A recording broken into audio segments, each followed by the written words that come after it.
Hello, welcome to 365 Bible Stories, a Bible story for every day of the year from Genesis to Revelation. This is Bible story number 8, a continuation from Bible story number 7 about Noah and the great flood. If you remember from the last lesson, and if you don't remember, go back and watch it. Noah has been charged by God to build a great boat called an ark.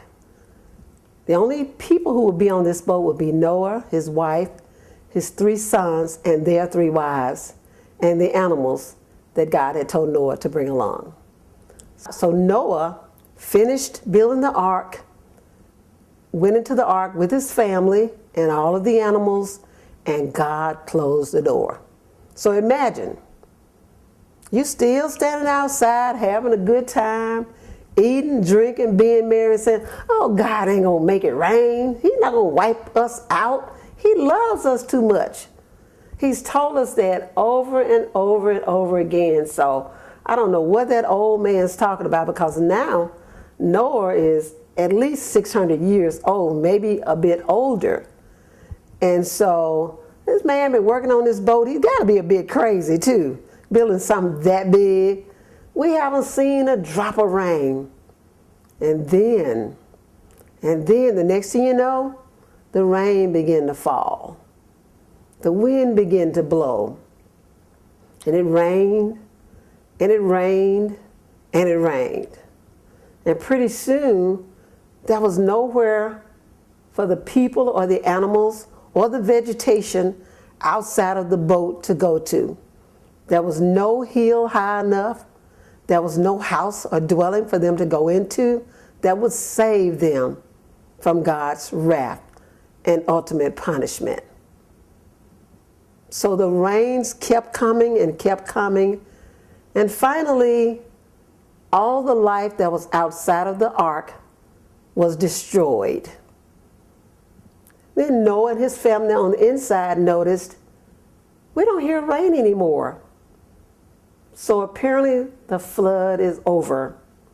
So Noah, being guided by God, he sent out a raven to fly across the land to see if it's dry enough that they could come out of the ark and step out on land.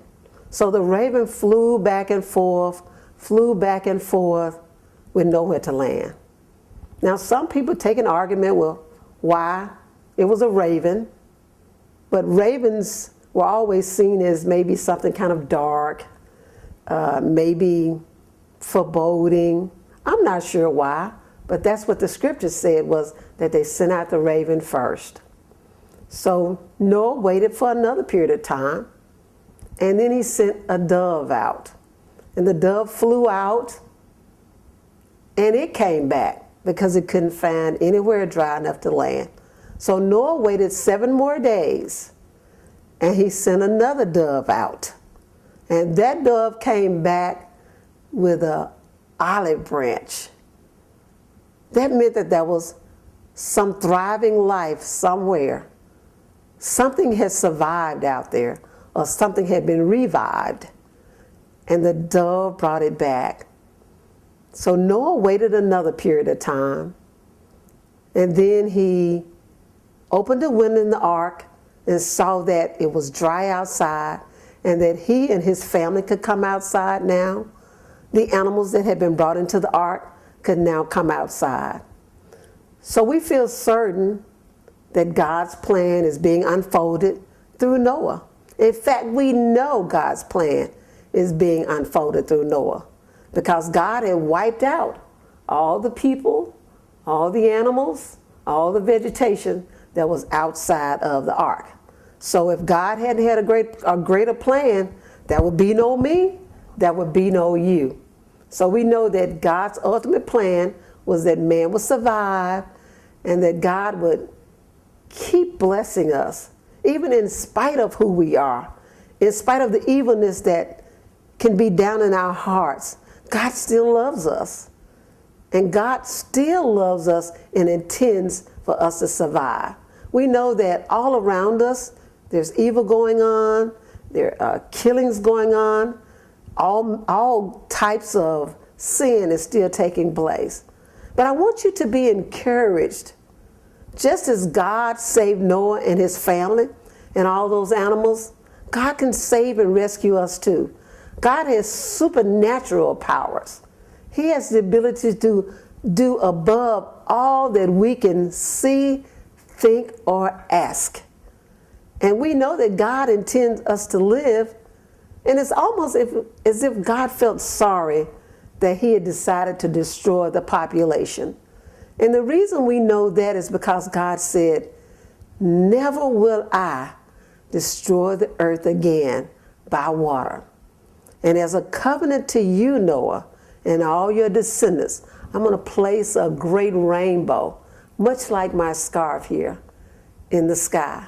So after you see a great storm, a great outpouring of rain, go and look up in the sky and look for God's promise, because it yet shines in the heavens above, that God loves us beyond all we can think and all we can do. And there's nothing that we can do to destroy God's love for us." Thank you so much for tuning in today. I'm so excited that you listened in so you can hear how God loves us. And do me a favor, pass this word along. There are a lot of people who never get to hear this word, but they will if you pass it along. Encourage other people to tune in. Thank you so much for tuning in to Bible story number 8. I truly hope you'll go back and listen to Bible stories number 1 through 7. And even more than that, continue to tune in to 365 Bible stories, a Bible story for every day of the year. God bless you.